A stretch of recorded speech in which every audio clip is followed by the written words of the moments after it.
Looking for help with course design and installations? A new disc or other accessories for your game? Well, OzDiscs has a huge range of all disc golf equipment in stock. 5% of each sale goes back to support your local club through their rewards program. Also, did we mention they have next day shipping? Well, jump online and check out OzDiscs now at www.ozdiscs.com.au. For over 10 years, the Flying Disc Store has stocked Australia's largest range of flying disc products. From disc golf discs and bags to ultimate frisbees, throw and catch discs and dog discs, the Flying Disc Store has everything you need.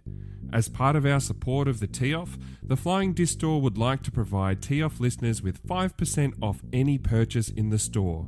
Just use the code TEEOFF5 when checking out to get your discount. Visit www.flyingdiscstore.com.au today to grab a deal. And if you have any questions, be sure to contact their friendly staff.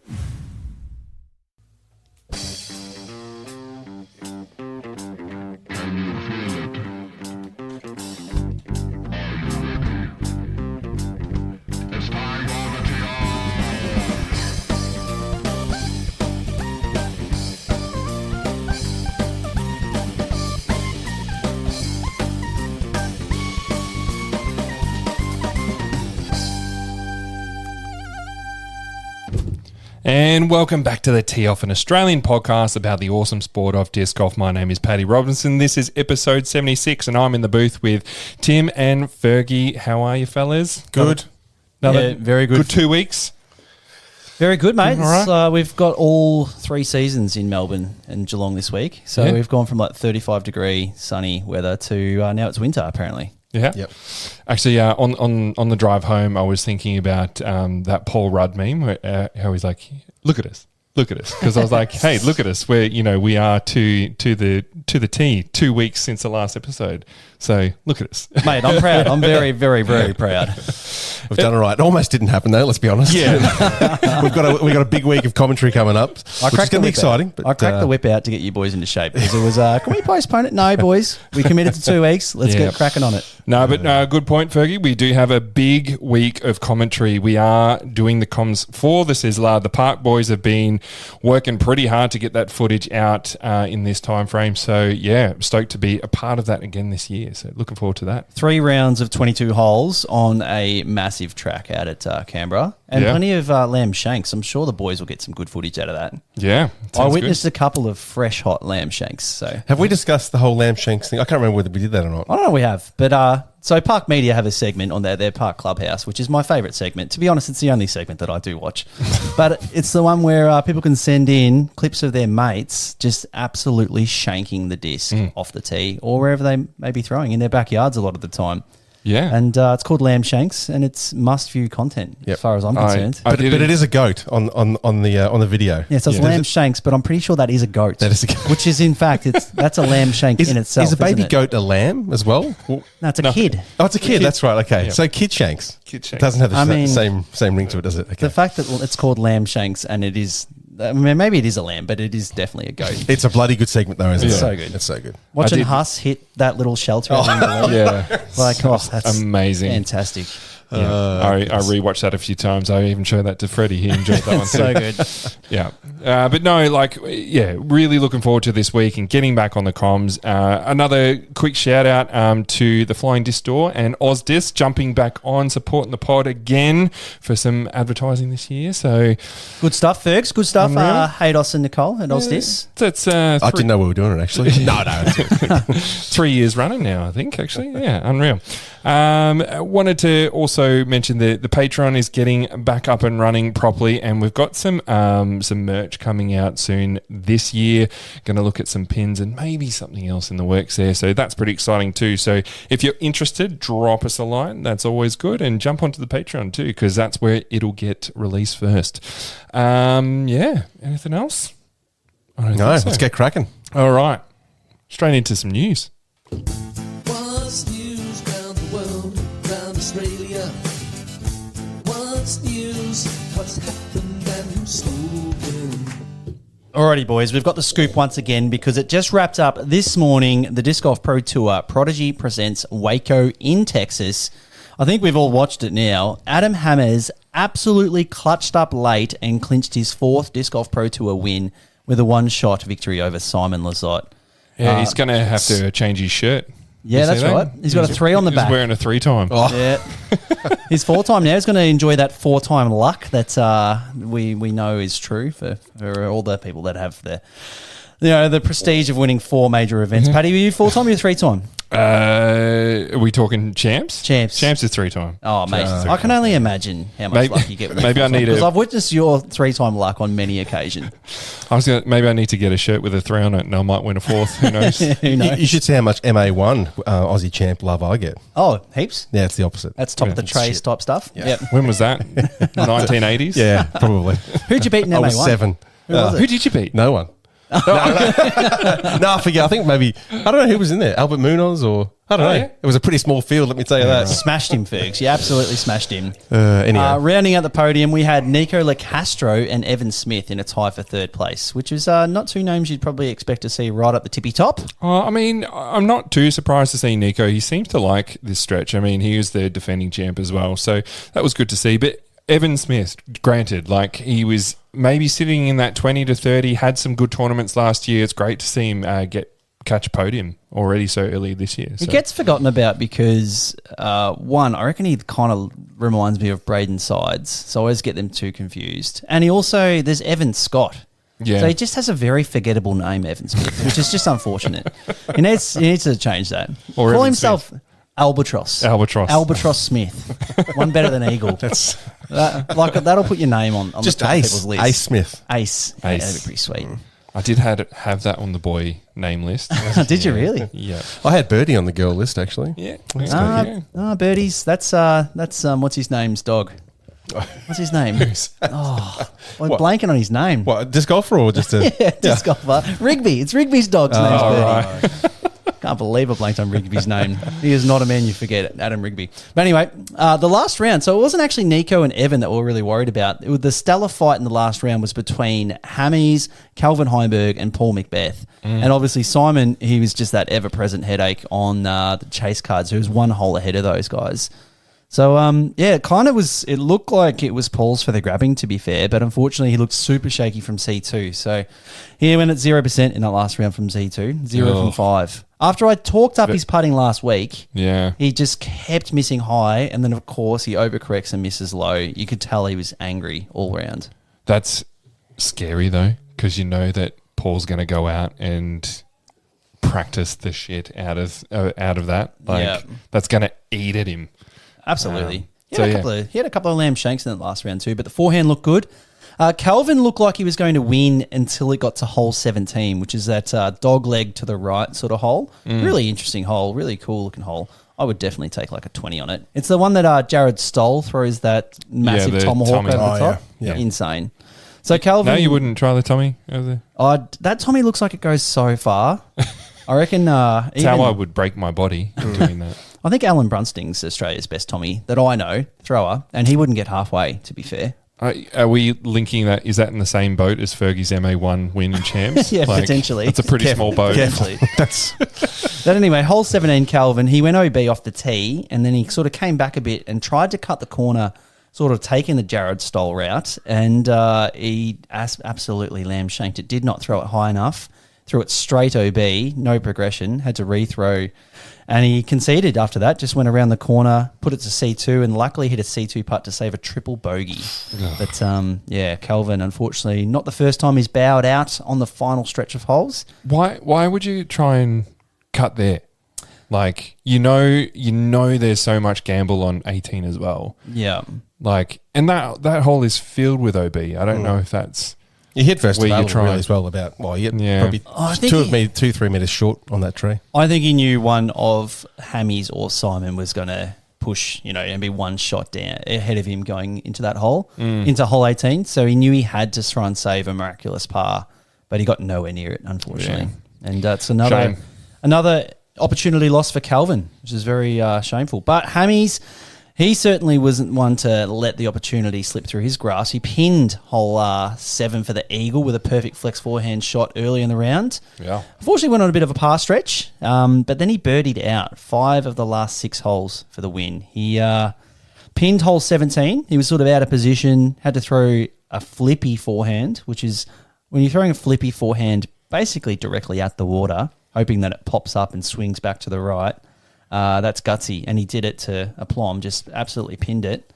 And then hole 18. Think just quick, like that, you know, we talk about like a lot of beautiful shots and stuff, and everyone like the Simon Lyons and big flex four and like all that sort of stuff. But like to have like something kind of understable or to shape a shot with a forehand, I think is one of the most prettiest shots in disc golf. Like not like flexing too hard, but knowing that your disc forehand, it's going to turn over and then come back. It's just, that's a lot of skill. Oh, it was dialed in perfectly. And A lot of skill. It's all water on the left. And the thing just snuck in by about, I don't know, half a metre. So good. Hit the right spot and then, as you said, pinned it.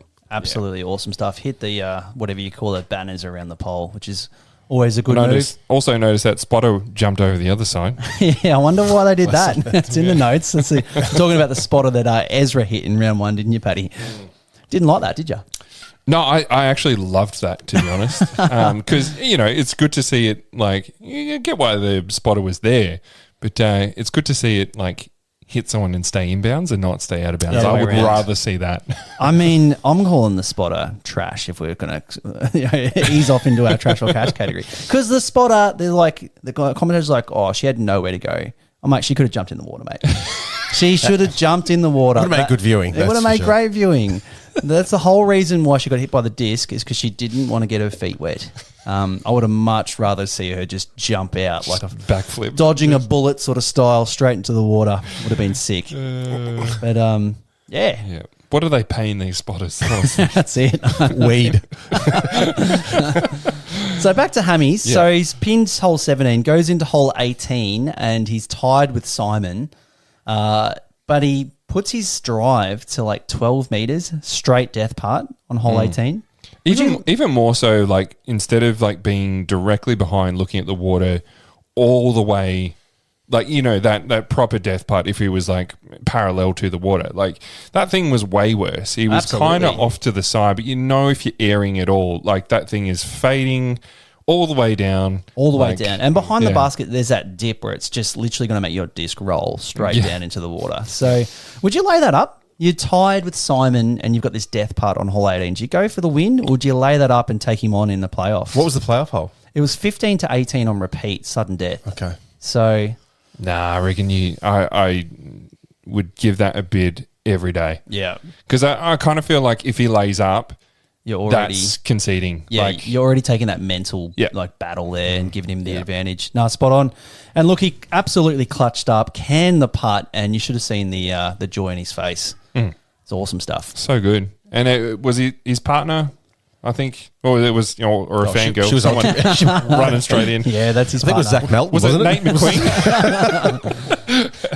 Yeah, it's always good to see the embrace. And he gave a good interview, Hammies, at the end there, which we may have a little bit of a cut to right now.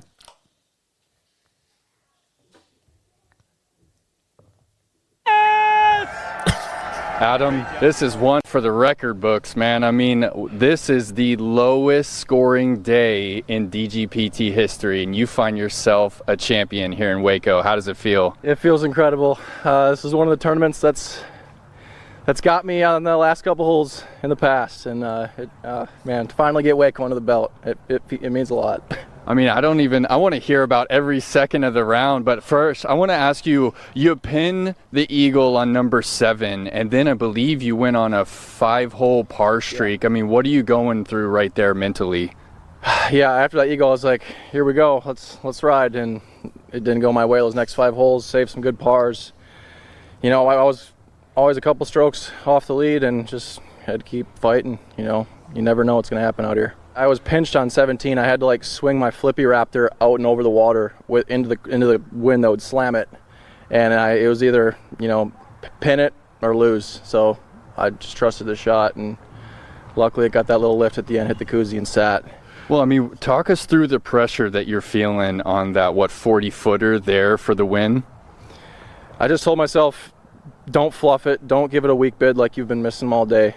just give it a solid, spinner. If you miss it, you miss it. All right, Waco, let's give it up for your That's awesome stuff. And I heard just before he flipped up that shot on 17, Macbeth actually told him where he was in the score standings. So imagine the pressure on that. You just had Macbeth tell you that you're one behind Simon, and you've got to just pin this shot. That's clutch. I think we know as well. He just called it a koozie. A koozie. There you go. I did take note of that. Around the pole. There we go. Yeah. Koozie. Oh, nice. Yeah. So we've got a few stats for you boys. I don't know if everyone loves the stats, but I do love the stats, so I'm bringing them to the table. Before we do some stats, there's a little grab you could take out of that, like that. All right, let's ride after an eagle. Oh, how good is that? Yeah, let's ride. Let's ride. I don't know how many times I've done, or like if you've ever hit an ace and you're like, all right, let's ride, or you hit 2 birdies and then it just goes downhill. Like, let's ride. Straight onto the par train. All right, stats, Tim. Stats wise, yeah. So Hammies was the standout stats wise with his 2 single bogeys for the event. So getting only 2 bogeys. He had a clean round 1, which is awesome to see. That was only matched by Andrew Marweed, who also only had 2 bogeys for the event. And I just want to point out that Marweed went at a staggering 41 out of 42 C1X putts. 98% Andrew Marweed. Wow. It's a stellar finish. Gracious. And that huge putting actually secured him a top 5 finish. So that's good stuff from Marweed. That's massive, yeah. Yeah. Well, what is he? World champ putter how many times or whatever? Yeah, and you're always like, we don't see enough of him to really know whether he is or not. And he absolutely is, like hit and miss in 1 for the event. It's amazing. Simon Lizotte actually topped the parked percentage and C1 in regulation. So obviously Simon is throwing the disc fantastically well at the moment. And I've got a few other notables. Obviously, Ezra hit the spotter on 17, but that's also a little bit more interesting in the fact that he laid up. So he got the good break. He's hung out a forehand over hole 17 that was going straight in the water, and it's hit the spotter's legs and rested at about, middle of C2, I would say. Certainly within Ezra Robinson range, and he decided to lay it up. And I don't know if that's just him giving a stroke back after the good break, but it's an interesting one. Yeah, would you do it? Do you feel, he's a God-fearing man. Is he kind of like the karma? Am I going to... Yeah, maybe. I'm going to lay this up just because maybe the gods are smiling at me. Maybe I need to give a little back. I don't know. Maybe that's... I wouldn't. I would take it and run with it if I get a good break like that. You complain when you don't get them and you just brush over the fact when you do get them, mate. That's... I'd give it... 100% I'd give it a run. If you... I wouldn't just lay it up. That's... a bit trash, to be honest. Reminds me of a saying. You get so many shitty breaks, so why not try and capitalise on a good one? Yeah, absolutely. Yeah. I think when you get a bad break, you're unlucky. When you get a good break, that's just standard. It reminds me of a saying in poker, which is like, whenever I win, it's because I'm really good, and whenever I lose, it's just because I'm unlucky. So yeah, it's similar to that. Tim, that is the first and last poker. No. There'll be plenty more. Plenty more. Oh, this is going to be a poker podcast in about 5 minutes. Hey, another quick notable, because I don't think you've got it down there. Jake Mon in the final round, 15 under par. Course record. Yeah, you're right. I didn't put that down there. That 15 under. That's... What was that rated? 987, 86. I don't know. It was massive. Well, I've got it here, maybe. Gee whiz. Certainly was 4 digits, Fergs, but yeah. 10 9, sorry. Yeah. 10. I'm thinking to myself, but that's 880s. 1082. That's huge. So obviously this is a course that Macbeth got an 18 down on, but they've changed the pars and changed a few things since then. So obviously hole 18 used to be a par 4, now it's a par 3. Did he get the baskets from this course as well? Or? I don't know. Oh, they're prodigy ones, so probably not. Yeah, probably not. But he shot a 15 down in the last round to finish 21 down, so would have liked to spread a few of those birdies out in the other rounds, I'm sure. 1082 jumped 34 spots. Jake Mon. Huge. That's a big jump. I wonder if he was sitting out of cash then. He would have been for sure. Yeah, he would have been. That's sick. That's a massive clutch up. Yeah. My next notable. So hole 17 absolutely destroyed the lead card. Macbeth took strokes, AB, OB, and Calvin racked up the triple. But I'll point out Nico, he birdied it with 2 lefty backhands, which I don't know why he's throwing lefty backhands, if it's like a forehand elbow injury or he just is that confident with the lefty backhand. Well, maybe some arthritis. You know? Yeah, maybe. He's not that old, is he? God. But hanging out a lefty backhand over the water, and I think he hit the koozie as well, Fergs. He was so close. Yeah. So good. That's massive. I didn't know he was ambidextrous. It's just cheating if you ask me. Throw a forehand, mate. It's not hard. I also want to point out, last notably, I tipped Kyle Klein Fergie tipped Ricky. Klein finished 17th. Ricky finished 38th. And Paddy, you tipped Eagle, who did not play. Yeah. So on well the done. money. Did your research On there? the money. Good stuff. See, it looks like there's a few people who didn't play. Ezra? Yeah, maybe because there's another comp this weekend, so maybe boys just prioritise. him. Ezra Hadohl did. Ezra- He was bagging the course. Ezra Robertson did play. He wasn't. Both him Ezras and, did? Yeah, him and Gossage were. I saw some video of them talking about the course and the changes, and obviously just playing this one, not the golf course as well as they did last year. I love this. This course is I know sick, we're man. going to talk a bit more about it later Anyway. on, but yeah, it's good to watch. Yeah. I reckon this. It's got a good mix. Some super fun open, to some play. wooded. Yeah. Agreed. We do have that bit of a discussion point on that, so more to come on that one. We better go to FPO though. We haven't spoken at all about a new player to the field, Kristen Latt. I've never heard of her, but she smoked the FPO field. She's probably going to rival Juliana Corvo as the new rookie of the year this season, I think. She's just bursting onto the scenes with a 10-19 final round for a 10-16 rated average. I'm, of course, talking about Kristen Tatar with her new surname, Latt, after her marriage to Silver Latt. She had a commanding 7-shot win over... Who we got here? Over Holland, Hanley, and Henna Bloomross rounding out the top three. So... yeah, very, very good performance. Her first one for the year. 9 down in the final round. Looking fit, looking good. She's cut. Very fit. Oh, Cut. just rocking up in that Porsche and I think what Digging was it? Some of her stats. I know you might have been talking about this, Tim, but 12 from 12, 100% C1 In the that last final round. Yeah, that's just clutch. That's just Oh. world champ behaviour, that. Yep. Have you ever had that? I think I don't even get 100% putting in my backyard. I missed 11 from 11 last league though from C1. Dead set.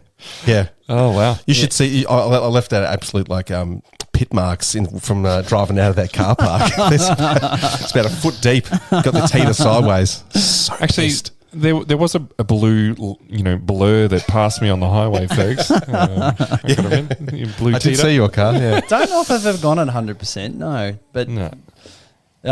some of the other stats That's that we amazing. want to look at. So Kristen, she hit 90% of fairways and went at 63% and 83% C1, C2 regulations. So she's throwing the disc great. Her C1X putting, 73%. Like good, not elite, but good enough, obviously. And particularly good enough when you're up against Henna Bloomross and Evelina Salonen. Now, girls... I hope they don't listen. I know they don't listen to the pod, because if they did, they'd come at me with a knife, because I need to point out the fact that their putting stats are deplorable. Like, we know that they're bad putters. We're always like, Evelina's changed this season. Henna just thinks like, I never need to change my putt. I'm just happy with my bricks that I'm throwing at the basket and getting 1 out of every 10 in. Look at these stats. Evelina went at 0% putting in round 2. And I don't mean 0 from C2. She went at 0 from C2. She went at 0 from C1. She missed all 9 C1X putts and all 6 C2 putts. Fergs, have you ever done that? Yeah. For sure. every week.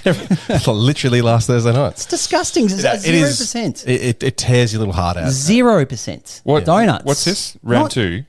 Like, Which round?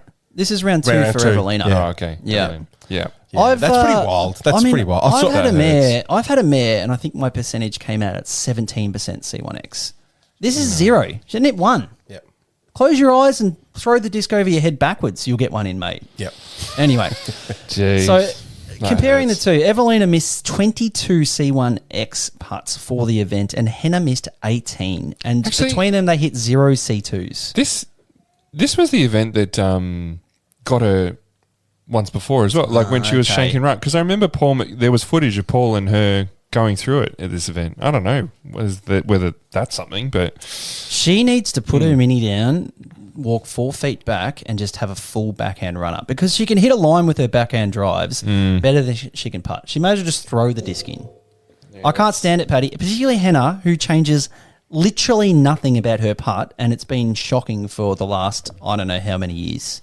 Get out there and find something else. Go to the straddle, close your eyes, whatever you need to do. Certainly change putters. It's always the putter's fault. I can't watch it anymore. It's shocking. Just go, Nico. Swap hands. Swap hands. Yep. yeah, it's all mental, isn't it, for her, Yeah. unfortunately.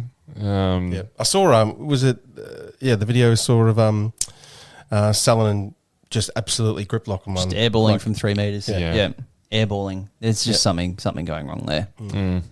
My only other notable, because obviously I haven't watched FPO as yet, because we're recording straight after the MPO basically finished. Rebecca Cox shot an 11 down in round 3 for a 10.35 rating, which is pretty amazing. She actually shot 11 down in the final round and was +2 to that point in the tourney. She's So having a finished good 9 start down. to the year. Yeah, showing some elite level skill. She had a big round last comp as well. So it's good to see. I mean, Holland as well, like, you know, taken second, but really strong, commanding start to the year too. So Yeah, big time. good to see. Now, that's a lot of talk about Waco. We've got to move on a little bit and talk about Aussie stuff soon. But I have one more point to make. I thought Waco was really cool to watch. Yeah. Yes. I like the fact that every hole was birdieable. It was a bit of a birdie bash, not everyone's cup of tea. But just the fact that every single player in the field could birdie every single hole, I think that's something that you can't say about a lot of the Disc Golf Pro Tour events, because it is getting longer and more challenging. And a lot of the holes, the distances are out of reach of like 60% of the field. That's why you always see like Gannons and ABs and Calvins and Simons, your massive throwers at the tippy top. This one, we saw Nikos and Barsbys and Marweeds, and I thought it was really cool. What do you boys think? The one thing I really like about it is it feels like it has a bit of everything. It's got equal chances. It's got like proper rough. It's got water. It's got tight lines. It's got open lines. It's got kind of the works. And Bit of everything, okay? You've got to have a little bit of everything in your arsenal to be able to really play quite well. So I think that's why we have seen different winners in the past, and gives, you know, it gives everyone a chance to do it. The other thing I really like with it as well is that the course hasn't changed too much over the years. I do like so, you know, you see these guys, and that's something that I really love about playing the same tournament at the same course with the same holes, like your Crater Lakes for us in Oz, or your Inverleys. I know that if, like last year, or if there's 2 holes, I'm still thinking about that hole. Yeah, spot If on. it got me, I want to go there. I want to practice it. I know what I want to do. I've tried. I've worked on this stuff. There's nothing worse than getting to a course and they've changed it. Changed I everything. hate that. Yeah. And it just abolishes all course records as well. Yeah. Because, you know, you can only compare apples to apples. And if they've changed pars or changed holes or changed OB, then it's not the same. Yeah. I think it goes without saying it's good to have the variation across, you know, the course, as Waco does with some tight wooded stuff. And I think it's got like, is it 3 open and 6 in the woods or whatever it is, like whatever the mix is. It's nice kind of, and then Inverley-esque, you know, like that you've got that kind of some long stuff, and then you've got the shorter, you know, more technical stuff in the woods as well. But and it's also, I think if you look at the tour overall, it's good to have some bomber courses and some wooded courses, but Agreed. But you don't want to go too hard with otherwise you see the same names all the time, and it, you know, it's just it's about who can. It's like bloody some of the golfers, you know, I mean, you've got your Bryson DeChambeau's, whatever, just absolutely slaughtering the thing, and then putting it on the green on a par 4. You know, like we don't need to be like that in disc golf. I think we just, you know, if golfers don't shoot 12, 13, 14 down over a round, disc golfers can, and there's nothing probably wrong with that. Yeah. Like it's just part of our sport. I think a lot of the really bomber courses and big, hard, challenging courses, they're basically showing you who has the highest skill ceiling and who can throw the furthest and most consistently hit a lot of putts, which is great. It's really good to see that, and that's why I think we need a mix. But this course was sick because it showed who could minimise the most mistakes, who approached the best, and who putted the best. Kind of an overall test. And yes, the scores were pretty condensed, but it was cool to see. And, you know, and we know Waco as well usually gets hit with the weather. Yeah. So there's that extra element of how do you navigate the wind with those shots too. But no, I love this event. I love this course. Love watching it. So yeah, I think it's it's really solid. Doesn't need to change, in my opinion. Good stuff. Now, next event is the MVP Open at Austin, also in Texas. I'm tipping Calvin Heimberg. Who do you boys like? It's hard to go past Ezra. He's had a pretty good start. I want one name, and I want it in the next 10 seconds, boys. One name each, please. Where are we again? Which I'm going to say We're in Texas. This is the Open at Austin. Who'd you pick? Calvin. Calvin? He's bouncing back. It's He's, Texas. Ricky. Yeah, Ricky. Okay. So I tip Ricky for. Well, I liked Ricky for Waco, and he finished 38th. But Fergs, AB. I like. I was going between AB or Calvin, one of those two boys. They had a disappointing finish to Waco, so I think those two guys are good shouts. Yep. Let's see. I'll check in next week. Hopefully, our tips have performed a little better. Hopefully, you've picked a bloke Hopefully, that mine's plays. play. Now we'll jump across. We've got to get onto the Aussie side of things, which is what we really care about. The 2025 ACT Championships, the Sizzler, presented by Jindy Disc Golf Shop. We had a new winner in MPO. Blake Houston averaged 10-14, and he got the chocolates over Lukey Bain by 2 shots, with Austin D'Alessandro and Dave Perry rounding out the top 4. So huge congratulations to Blake. I was about to say bake, shake and bake. I just want to note, Bake. round 1, he shot a 70. Round 2, shot a 70. Round 3, shot a 70. Very consistent, you would say there, Paddy. And good. we're going to find out a little bit more about it because we've got the scoop. We've got Blakey Houston coming on the phone very shortly, and we'll hear all about it. Just want to push on, read through all the divisions firstly. So MP40, commanding 16-shot win, if you don't mind. Ryan Johnson, back in form, back on the winners list. I've tipped him a few times and he's let me down, but not for this one. He had a 16-stroke win over Alatunji Akposani, and JJ rounding out the podium in MP40. Actually, JJ and Adam Stewart rounding out the podium, I should say. MA1, Bryce Winchester had a win over Jake Arms and Pen Liu. FA1, Claire Bruton got a win. MA40, Gavin Palmer, who hasn't renewed his PGA membership to get the rating. Come on, buddy. Is he going back-to-back? Didn't he snag a win the other week? Yeah. Potentially. Well, then update your PDGA rating. And for it it. may have just expired. I'll give him the benefit of the doubt. Matt Green, second place in MA40, so Nice, well done mate. there. And Angelo Archidiacono for rounding out the top 3. Butchered that. FA40, Carol Hartley, always winning in FA40, but Margaret Trail was only a few shots behind her, which is very nice to see. MA50, Josh Conroy got a 3-shot win over Dean Cartwright and a 4-shot win over Nicholas Hall. FA50, Janet Cartwright got a win over Jennifer Bailey. MA2, Thomas Jankar, another win over Dean Parrott and Andre Shapansky. FA2, Sarah Moore had a win. MA3, Josh Sargent over Park's very own Ash Wiedner in second place. Oh, nice, Ash. Saw Getting up there Kyle up on the list in fourth place as well. MA4, Jack Windross had a win over Anthony Obeid. FA4, Brenda Ryan had a win.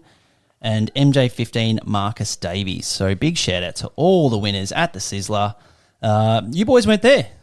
Excuses, please. Yeah, look, I've got 2 young kids and a full-time job, but I was away caravanning. Both of those things, Paddy, and I put them on the back burner. Your kids are a bit older. Brought than the kids with me. mate. I was down at Port Arlington camping. Well, I was camping in Denver Head, catching myself about 6 or 7 beautiful big, no, I was going to say tailor salmon. So. You're going to say, Sorry. I'm not impressed, Fergs. Rock up to the event, please. You can do that any weekend. The fish are going to be there every weekend. Sizzler's only there that weekend. Right. Next time, I promise. So I've got a couple of. I was watching pretty closely because I was, it was a little disappointing to miss out on this one because the Sizzler is always a good event. I have a couple of. What do you call it? Armchair expert kind of opinions, and Timmy, you were there, so I want the calls from you. So there's a couple of things. One, the course. All right, so having a look, the caddy book came through, had a look at a few things, and what we've just kind of said about Waco and that sort of thing. Again, the course for the Sizzler's changed. I don't know how many times Western has changed. And yes, it's a big place and there's a lot of opportunity, but what did you think of the course and some of the changes? That I saw some pretty questionable OB in there on a few holes. But yeah, how did you find the flow? How did you find the actual course? Yeah, it's a very good question. So I just want to say we're not adverse to course changes. Like if you're making little tweaks here or there to make a hole better or change a little bit of the flow or fix an issue with, maybe the backups and things like that, don't mind it. I think the thing with Western is every time that we've gone there, and albeit it's 1 or 2 years gap in between, it's like 18 holes one year, it's 27 holes the next, it's 21 the next, it's 22 this year, and there's been wholesale changes across the course. They've used a whole different part of the park, which used to get used and now isn't used, and I don't know if that's because of some logistical or council related reason. But overall, the changes were actually quite good. I think the course was very, very good. There was 1 or 2 holes in particular. I was like, oh, this change has really made the hole a lot more fun. A couple of the changes made a couple of holes really difficult though. Yeah. One in particular, I think it was hole 15, is now like 140 meter par 3. Whereas it used to be a softer par 4 where you had to throw like a righty backhand to get out of the trees, and then like a forehand to an elevated basket that was a little bit of a blind but open shot. I kind of liked how it was. Now it was kind of like, I think it saw like 3 birdies for the MPO field for the event. Yeah. I think Ryan Johnson birdied it twice though, so maybe I should chat to him about how to actually get it done there. Have a 130 meter forehand. Yeah, I think that's it. It was a flex forehand, so it was exactly the shape of shot that I love throwing, but I threw it perfectly twice and I'm like 20 short. Yeah, right. But there was that hole, and then there was also like, I think hole 9. It's actually a good hole, but just very difficult. Like you needed pretty much elite distance to get. I want to shout out, I think Mikey Hare got it. Maybe 1 or 2 other birdies it saw for the weekend, but in round 1 it was averaging like 5.21 and it was a par 4. And it was one of those ones that I step up and I'm like, oh, there's no chance in hell I'm birdieing this. Let's just get a par and move on. Yeah. Okay, so with that then, you've mentioned a couple of times elite distance, and I believe that the other divisions outside of Open, did they play a little bit of a different course? I think so. For round 2, everyone played the hard one. Yeah. And for round 1 and 3, I don't know where the cutoff was, but I'm pretty sure even like MA50 played the long ones, I think. Or maybe they only played it for, it might have been MA40 was the cutoff. So it sounds like, I was going to say, like obviously the length seems like it's been increased a bit on some of these holes and tightened up a little bit. Obviously favouring maybe those with a bigger arm. I'm looking at the list here and stuff. Up the top, you've got some, Blake taken out, absolute weapon. But you do have your Clayton Becks, your Ryan, Harts, Leith Brody, some big throwers down the bottom there who are, karting plus 14s well off the pace. Was that a reflection of the fact that they're going for the pin, but they're finding themselves in a bit of trouble OB, or? Yeah, not sure. I can't really vouch for that because I didn't really play with any of those boys. But the course has its teeth, and if you're off, you're going to get exposed because, as I said, it is very long. If you're hitting trees, you're losing a lot of distance. And there is a bit of OB throughout. So there were a couple of danger holes, where I'm like, once I got through this hole with a par, I was pretty bloody happy because they were tricky ones. So we kind of made the point before, like you can have different kind of courses in the Pro Tour. Like you can have, like, not birdie bash courses, but a course where you can come out and you can shoot anywhere from 6 to maybe that 15 down. In this one, like, you've got, at the end of the day, the top 6 players in the whole thing are under par. If I'm an FA40 or an MA50 player, do I want to come out and shoot 100 over par? There's no one else. There's a bit of talk of that. And it's not like this is a little bit. This is like in the MA40, and a lot of those guys can play. Like the winner was 27 over par. The last person was 69 over par. Like that just does not seem like fun at all. Like, to come out, like, does the course match what you're trying to do? Yeah. Like, what do you, like, it's a great. Good point. I think potentially for this, the course was really, really fun. I think overall it's, I wouldn't say it's overly challenging. Like I'm sitting here, I threw even. I didn't play, certainly missed a hell of a lot of putts, and I don't have elite distance. I didn't find it overly challenging. But I think what they're doing is this is a trial run for Nationals next year. Right. And for that Nationals event, I don't know what the plan is, but potentially these guys could play a different layout entirely. But I think this is just a really good practice session. See how it's going. Well, I think they've got a good case to set out. that's Like, it. you know, if you're going to have MA4 and FA4, like, you've got a pretty good case in there to say, hey, like, let's have it so it's a bit more fun for these guys, like, because it's fun to get birdies. Yeah. It's not really fun to walk out of maybe your first tournament and be 100 over par. And Like- no one wants to go swimming in Lake Burley Griffin for Yeah. like 15 discs after they finish the tourney. But look, I know. I was going to say, I know making new tees and stuff like that is challenging as well. Unless you just want to throw out a marker and just have people teeing off on grass. Were you teeing off on grass? no, there were pads. No pads, yeah. Yeah, teeing off in puddles by the end of it. Just change the par. Yeah. Just change the par. If it's a par 3, bang it a par 4. There were a couple of holes that I'm like, they didn't see many birdies whatsoever, and I would maybe change those. I think, what was it, must be hole 17. It's seen a few renditions over the years, and this one's not good. But anyway. I mean, I think my overall point, I mean, we talk a lot about like open and that sort of stuff. We're open players. We want big courses. You know, this is a major event. So, you know, good. Have a big course here. But maybe also, like, we are not just catering like this major event to MPO, MP40. You know, there was no FP40. Sorry. FPO. There was only 2 open divisions, and maybe you're MA1. But like, you know, how many divisions are there? There's like 15 divisions. Like, maybe also cater to those people. If you're going to host 160 players, maybe, you know, make some tweaks there. Mate, we always complain that no one caters for MPO. They finally cater for MPO, and you're like, cater for the other divisions. Mate, Well, I was again, bloody happy, you had know, a lot of 'cause fun. A lot of people can come back at me and be like, "Oh, you know, blah blah blah blah." Like, Yeah. I think it's fair to like to cater for all. That's I fine. agree. Having said that, I give the course changes a big tick. And look, Yeah. Western's just bloody fun. Now, It is a fun place. Had a few other notables to go through. Lukey Bain did all the stats on PDGA, which is sick. So I want to point out, Lukey Bain went at 83% C1X, 39 out of 47. Just putting that out there for comparison's sakes with like the elite level sort of Hey, US pros. did some people do that and other people's didn't? Yeah. So you can do it yourself as you're tracking the scores. So Bainey's obviously done it for himself, and I love that. 83% C1X is it's awesome to see. Like, we always know he's arguably the best putter in Australia. Tim, and this is the sort of benchmark. how good is that? We should totally all the Open should be doing that. Yeah. I did it. Why didn't you do it, Tim? I did it in UDisc. I can probably pull up mine if you want to see. But I don't think I finished it in round 3 because my phone was getting drenched, mate. UDisc isn't legit. Come Well, on. it auto-renewed my sub, and I feel like I need to get value from it. But that's another point. My next note, this is an interesting note. Tim Bowen was the only bogey-free card for the event. Did you Oh. boys know that?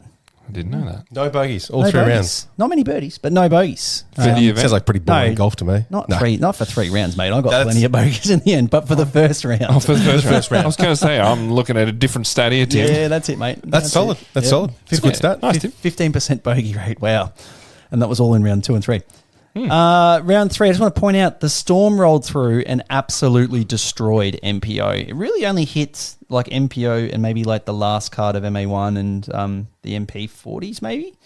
But with 7 holes to go, we got absolutely drenched. And if you have a look at the scorecard, there were only 2 birdies from the entire of MPO in the last 4 holes. Yeah, right. So take the PDGA ratings with a small grain of salt there, because we got absolutely butchered. And those are the holes that you kind of want to score on, to be fair. People, they'll be able to check it out pretty soon as well on the Park Media coverage. I heard the boys had a little bit of trouble in that last round as well with the camera gear. I mean, getting literally like smashed. I could barely put in the scores at some points because it's like there's so much water on your screen.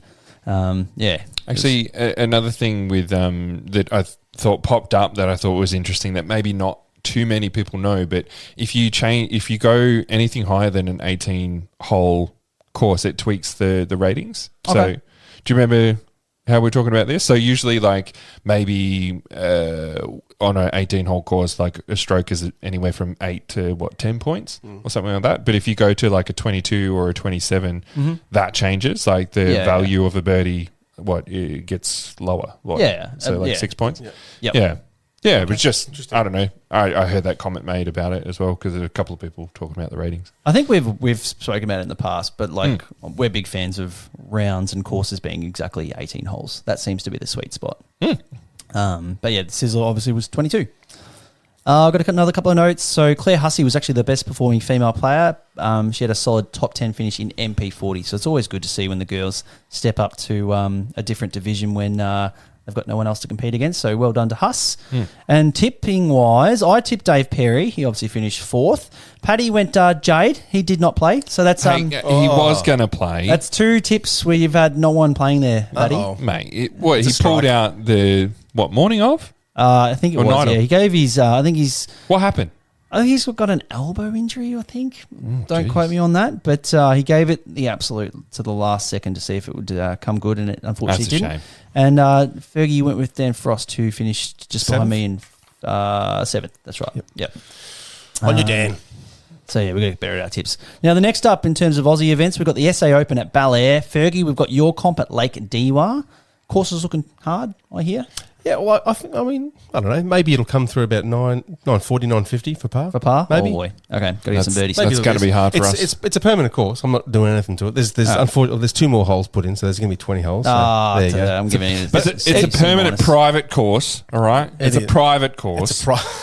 But, yeah, we'll talk about that. It's all right. We've got the Fantasy Park Open in WA. We've got the Poimina Challenge in Tasmania. And then we've got Reese's comp, the Sefton Sesh in New South Wales. So a couple of comps coming up, which would be good. Nice. It's a shame to miss SA Open, actually, because Bel Air was fun. Yeah. I'm happy to do the local one and check out Lake Dewar. Lake Dewar would be good. There's a yeah. lot of MPO's like 8 players, and we're all rated within like 10 points, apart from Dylan, who's like a freak. So it's a limited course because it's only shotgun. So it's going to be a shotgun start. So we could only fit on 40, but we squeeze a couple of holes in over the water. I think. Don't mix the cards, Fergs. If you want to get a good pass mark from me, don't mix the cards, mate. Everyone's been really good actually. There's very good even numbers for cards. Okay. Yeah, there's a couple of like divisions where there's one person in it, so it's going to be whatever, just the usual kind of moving around of stuff. But And you were just saying added 10K to the pro purse. That's great. Oh, Fantastic. K. that's that private course money. Kilos mate. of shit. That private course money. My joke. Anyway, we've talked about the recap and the news way too long. We need to get on to talking to Blake Houston. We just called to have a chin wag. We just called to have a chat with friends. We just called to talk some disco and to catch up on the latest disco trends. And on the phone, Blake Houston, mate, we've just had a big chat about the Sizzler, but we want to hear it from the horse's mouth. How did you find it, mate? Sizzler, yeah, well, first time actually going to the Sizzler, and I've got to say it was nothing short of a blast. Heaps of fun, and yeah, fortunately, I'm sure you guys have had a chat about it, but came away with the win. Yeah, Tim's complained for the last 20 minutes about the weather and the course. No, I'm Mate, the throwing weather him under was the bus. great. I didn't mention it. The forecast for Sunday was 50 mil of rain at one point, and we ended up having 0 mil. It was absolute godsend. So good. No, But, it's unreal, Blakey. You go to play this event and the course for the first time and get a win, like over a very strong field too. How did the game and the body feel? Yeah, game and body. I had some pretty low expectations going into it, but not so much my game, just Canberra. Didn't really know how I felt, but no, Canberra kind of blew my hat off. Big fan of that. Game, it's been feeling good. I only played one tournament earlier this year, the Red Tail Open, and had like one of my best tournaments ever. So no, game felt actually pretty good coming into it. I thought if I just kind of set my expectations low, played the game that I know I had, stayed consistent, managed mistakes, limited damage, get the birdies as they came, then I'd know I'd be in for a pretty good shot. Well, we sort of mentioned as well, you definitely stayed consistent, shooting 6 down in each round. Yeah. But you had some pretty strong players hot on your heels. Austin, 2 strokes behind. Lukey Bain, Dave Perry, not too far away in the mix. And over 22 holes, anything can happen. Was anything? What was sort of like the pivotal moments, or did you find the pressure was on at any point there during that final round? I think it's hard to say that there wasn't any pressure. There's always pressure, no matter how much you're leading by. You always just want to do better. So Dave Perry started off early with a few birdies, and it's like, all right, he's bringing some game today. And then Austin started firing, and then Bainey started firing as well. So it's like you got all three coming at you. So there's definitely some pressure there. I had a bit of a buffer, so I knew like I still had work to do. Just had to kind of block all that aside, and play my game. And I guess I managed to get that done. But yeah, absolutely, definitely a lot of pressure from the fellas. Blake, mate, you've won the Perth Open, you've won the Eruption. Is this like your first real big kind of Aussie major win? Yeah, it is. So yeah, I mean it's third major win, but I'd like to call it my first. It's a big one. It's got the full field was there. It's stacked. So because Eruption was like amazing. A COVID eruption, not the full field. No. No, not everyone. Yeah, Fergie wasn't there. Yeah, that's right. Yeah. Sure. No, because Eruption was like a COVID one, right? There was only a couple of people there. Like this is a bona fide, massive Aussie major win, mate. And you've toppled Bainey, you toppled Austin, you toppled myself. Stacked. So stacked field. Stacked field of 25 players in MPO, mate. It's a huge win, and congratulations. Thank you very much. Now, Blakey boy, want to check out on the sponsors, feel free to give them a shout out. Are we back with Discraft this year? We have re-signed with Discraft Underground for this season. Happy days. So give the disc a shout out. What disc got it done over in the Sizzler? Obviously high speed ones, because it's a pretty big course. Yeah, I actually made a little list of which discs did what over the weekend. That's exactly what I do when I naughty list. Finish up a win. Just go home and write some notes. Putting. Yeah, the Venoms were doing quite a bit of work. It's been a while since I've actually played a course where I've been able to rip like close to 100%. In tournaments, you probably find I never actually throw it as hard as I can. Always just kind of placement, tone down on power. But Western Park actually allowed me to rip some drives. So all the Venoms in the bag, all four of them getting a workout. And then very thankful for my putters. The challenges, I had putted really well, especially round 2 and 3. Yeah, so we're putting with challenges. From anywhere. All right, you say anywhere. So it's a little bit of an elephant in the room here. I want to ask you about the C2 leg lifting stepper that you're rocking these days. So how long's this been in play? Because I don't think I've noticed it until it was the last event that we did commentary for. I was like, he's getting that leg up pretty high on the old stepper. Talk us through this, Blakey. Yeah, it's probably been almost about a year. It started off as a joke at Chichester. I was playing around with Toby Gunnison and we were doing different fitness exercises in our Circle 2 putts. So this one's called the Open the Gate. So I decided you lift the leg up and you move it outwards and kind of like step putt, but you really get the leg up. And it just started working. So I'm like, hang on.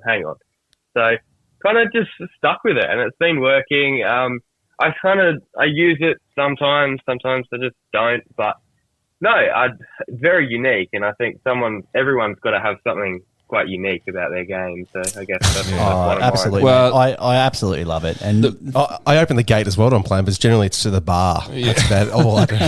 I was going to say we're big fans of the putting impersonations or the disc golf impersonations that you've done in the past. We were going to make a video, but Fergie attempted it and nearly pulled a hammy, so we thought we better not. We'll leave it there. As you said, though, everyone's got to have their own little niche way of putting, and whatever you do that feels comfortable and works and you're confident with, just keep rolling with that. And I'm glad yours is so animated. Just absolutely love it. Can I shout out to Park Media? Can they please put together a compilation of these steppers to the soundtrack? Here come the hot stepper. please make it happen, Kyle. Discraft aside, though, what about? I want to see if we can get a bit of a tee-off exclusive. What about Heiser Flight? Are we renewing with those guys for the next year, or are we jumping off the ship? Look, the announcement hasn't come out yet, but I can confirm I have re-signed with Team Heiser Flight for 2025. Tee-off exclusive right there. There we go. That's sick. There we Hayden and myself very relieved because you're our star player, mate. It's awesome stuff. You're too expensive for us, mate. So. I was going to say, what are you doing? Come on, Fergie. Nah, that's awesome. And Blake, another sort of big congratulations, but we saw that you got named in the, the two players, yourself and Cassie, are heading over to China to play in the World Games this year. Like, mate, how excited for that are you? That's historic. Oh, absolutely stoked. I think it's the first time disc golf is featuring in the World Games in 24 years. So, no, so keen. I'm sure it would have been a very tough and close decision for the selectors. But, look, absolutely amazing. And I'm very excited to add another international trip to my disc golf journey. 100%. It's they were talking it up at the event that it's a pretty incredible course, and you're going to be battling with some pretty high class players over there too. So yeah, that's one thing that's happened this year. Any other international stuff, or you think you'll just focus on that? Yeah, look, probably just that this year. Nothing else international until next year. Mostly just the Aussie stuff. Yeah, I reckon. Yeah, focus on the Aussie stuff, mate, and put a big magnifying glass over the November Nationals on your home deck, because you'll be a red hot chance for that one. I dare say you'll be in plenty of people's top 3 tips. So we wish you all the very best, and thanks again for coming on the pod, mate, and congrats on Sizzler, because that's just an amazing win. Thank you very much. Thanks for having me, guys. Thanks, man. Thanks, mate. Unreal from the young fella. He's really starting to hit his strides there. We've known that he's got some special things in his game, but it's good to see him put it all together and start, taking down some big tournaments. Mate, he's so young. He's obviously got the skill set, but very wise beyond his years, Blakey. Yeah. Very good stuff. And if he can get his part dialed in, because I'd say that's been the weaker part of his game in the last few years, particularly from C2. Yeah. Dangerous. It's all about the stepper. It's all about the hot stepper. Yeah. All right. So, Tim, we had a couple of questions come in, and, they came in over while we were on the quieter side, so we're going to tackle some of them now. Reese Circuit has come in and asked, what is better? Events at simpler courses that get a dozen or more people in contention, or more technical courses that promote score separation? I think we've kind of already, I didn't know this question was coming up. We've kind of talked about it a little bit, but yeah, I think the question came in relation to Waco, because obviously we saw like 14 to 15 players all within a couple of strokes at the top of the Waco leaderboard. I personally love that. I don't love it when like someone's chasing away and you're like, oh, it's going to be Gannon or it's going to be AB. But I think like what Fergie said, you kind of need both. Like you don't just want to have a birdie bash course every single week. It's good to have one thrown in here or there and have those technical long courses where people can showcase their elite level skills as well. Well, we're disc golfers, we're not one trick ponies. I love seeing like the guys who play good in the wind, who is it an open course? Are they bombers? Are they good in the woods? Are they, all of those type of things. That's what I love. Yeah. When we're doing our picks and you're looking down, like you pick your top 10, the guys who are sitting there, but like, is a Matt Bell, it's like a really heavy wooded course. Is a Matt Bell going to come in and just freak it out? Or Barsby winning the world championships? Like that's the kind of stuff I think that absolutely I love in this sport. So in the Pro Tour, I would 100% say that I want more people in contention. But if we're talking about what we have here, as an MPO player, I would say I would like to see more technical courses that promote score separation. But it depends on what the actual tournament is. What does your field look like? Who are you actually catering the event for? Like, is that a major? Is it local? Like, it all depends on what you are catering to. Yeah. Agreed. Yep. Cool. All right, good question, Reese. Thank you. Got another one from another Reese. Fergie, you want to read this one out? Reese Shelley Jones, how did you guys decide when to move up each division when you started competing? What advice would you give to lower division players on moving up? Yeah, that's a fair question. If kicking it off, I didn't really have a choice back in the day. There was so little people playing that you kind of... I think maybe it was after the MA1 win. I think I just thought I'd maybe... No. Look, it was just less people playing, so you just kind of all just seemed to just jump up to MPO at some point. But nowadays, I mean, I don't know. Like, I think people getting too... I mean, if you're following the tour and you're earning points and all that kind of stuff, if that's your focus to actually kind of get a win, fine. I guess maybe you want to stay in that division for the year. But, like, there's nothing wrong with just jumping around a little bit. I mean, get a feel for what it's like to play in, if you're in MA4, jump up to MA3 for a comp and see how it feels and see what the, competitors are in that division. I'm a big fan of that. Just like straddling the line, like maybe play, the lower division for all the massive ones where you got the, the best of the best playing in those higher divisions. But for smaller local ones where there's maybe not as competitive a field, you can step up and sort of dip your toe in the water. Big fan of that. Paddy, when did you move up? What was the sort of changing point for you? Well, I was a bit like what Ferg said. Like the field was definitely getting bigger, but I did have a MA1. Like there was a year there I was probably getting more competitive in MA1, and I did get the win in MA1 at Champs. And then after that I thought, all right, I want to give this a fair crack. I think the one thing with that tournament as well is that that was the first tournament we ever played up in Queensland. It was at Pine Rivers, where the MPO played a different course. Their tees were different, and I remember thinking, that sucks. I want to play where those guys are playing. Yeah, it's a big incentive, isn't it? Yeah, because you come in, you're like, I shot a 6 down, and the other guys were like, yeah, you played a different course. I'm like, that sucks. I want to play your course. So yeah, I made the move after that, but I think it depends what you want to do. If you want to be competitive, if you want to get better, I think jumping up divisions will help you do that, as long as you are also practicing, working on your game outside of playing tournaments. Being in tournament pressure against players that are better than you just helps with your game and your commitment and all that sort of stuff. So depends what you want to do, Reese. If you want to, eventually set your eyes on MPO or MA1, then start dipping, start seeing what these guys do, to start learning the different lines and, developing forehands and backhands and the different shots and knowing where you need to get good from putting from and all that sort of stuff. I think stepping up is always good, but it depends what you want to do with your game. Now, further to Reese's question, and probably more importantly, when do you start looking to go down that division?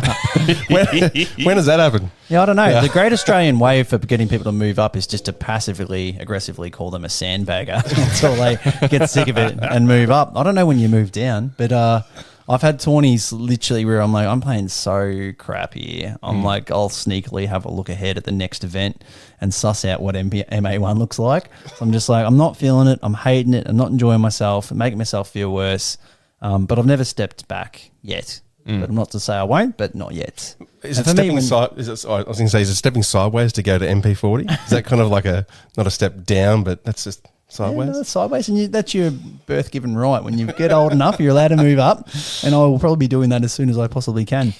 But no, when did I move up? I think I won 1 in MA4, 2 in MA2, and then stuck around in MA1 for a while. And then the turning point was I bought a pound bag that happened to be coloured sand. So I literally was carrying around a sand bag on my back. And I think Kinga pointed it out in an interview once, and I was like, holy shit, I'm like a literal sandbagger. Yeah. So like, time to go up. Yeah, that's great. Buy a pound bag. Yeah, but no, great. It's a great question. I know we talk a little bit about this type of thing on the pod, but yeah. Everyone's always wondering, like, what would you give it? What advice would you give to the lower divs? I would say what we said before: just dip your toe in the water, try it for a little bit of time, try it maybe on the smaller events, or you can jump straight into the bigger events. And if you enjoy that pressure, yes, you may not win for quite a while, but you'll find yourself getting better, and maybe that's what you'll start to like a bit more about competitions, more than just getting the free disc and the trophy when you win. 100%. Yeah. Nice. Any more questions that came in? I think that was it, hey? That's about it. Yeah. But, please send more in. We're actually reading them now, and Fergie's promised me he's on top of it. He's going to bring them to the table. So sure am. Please keep sending them in. I know people have sent a few things in over Chrissy and stuff, and we'll add them into future episodes. Unreal. Well, thanks for listening to another episode of The Tee Off. Make sure you follow us on Facebook and Instagram so you can see when we do ask for questions. You can just go bang, send them right in. Until next time, we hope you get out and play some disc golf with your mates. So that's the end of the episode. Thanks for listening. I don't know why you're still here. We have to go see our families. Seriously, just go play disc golf.